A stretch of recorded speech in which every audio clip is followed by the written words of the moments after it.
L'œuvre acquise par Vaux-le-Vicomte est une œuvre de François Chauveau qui reprend en fait un tableau de Charles Lebrun.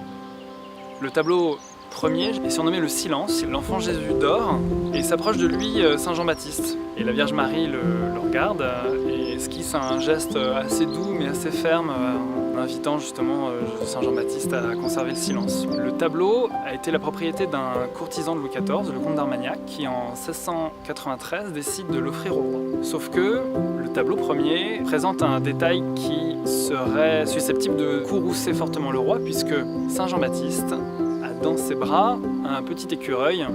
C'est le symbole héraldique de la famille Fouquet. L'écureuil est un animal qu'on voit partout à Vaux-le-Vicomte. Et le roi aurait évidemment reconnu l'animal de son serviteur, violemment disgracié. C'est un risque que n'a pas souhaité prendre vraisemblablement le comte d'Armagnac, qui a donc fait effacer l'écureuil du tableau, qui aujourd'hui est au Louvre. L'association des Amis de Vaux-le-Vicomte a été créée par mes parents en 1983. Elle rassemble aujourd'hui 2700 amis qui, grâce à leurs dons, nous permettent de remplir nos missions qui sont, premièrement, de participer aux efforts de financement de restauration, deuxièmement, remplir une mission d'enrichissement de la collection, meubler, agencer, mettre en scène comme il pouvait l'être au XVIIe siècle. Donc des choses qui n'ont pas, pour la plupart, appartenu à Fouquet, mais qui auraient pu appartenir à Nicolas Fouquet. On était très heureux de découvrir ce tableau de François Chauveau, qu'on est très heureux d'avoir acquis. C'est une œuvre qu'on retrouve dans l'inventaire après décès de l'artiste, puis dans une grande collection française.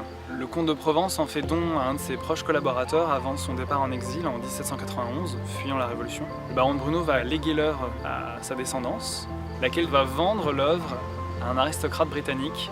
Un de ses descendants s'installe aux États-Unis. C'est donc aux États-Unis que nous avons repéré cette œuvre, qui à l'époque était encore mal étudiée. Chiaïnal a donc pris le pari de rapatrier l'œuvre en France.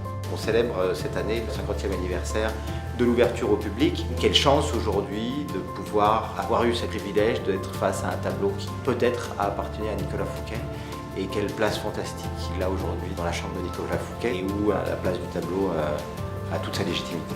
C'est vraiment, j'allais dire, l'essence de notre métier, dans les missions de session que nous menons, d'avoir le sentiment d'emmener une œuvre là où elle sera la plus admirée, la plus appréciée, et où historiquement, j'allais dire, elle appartient déjà.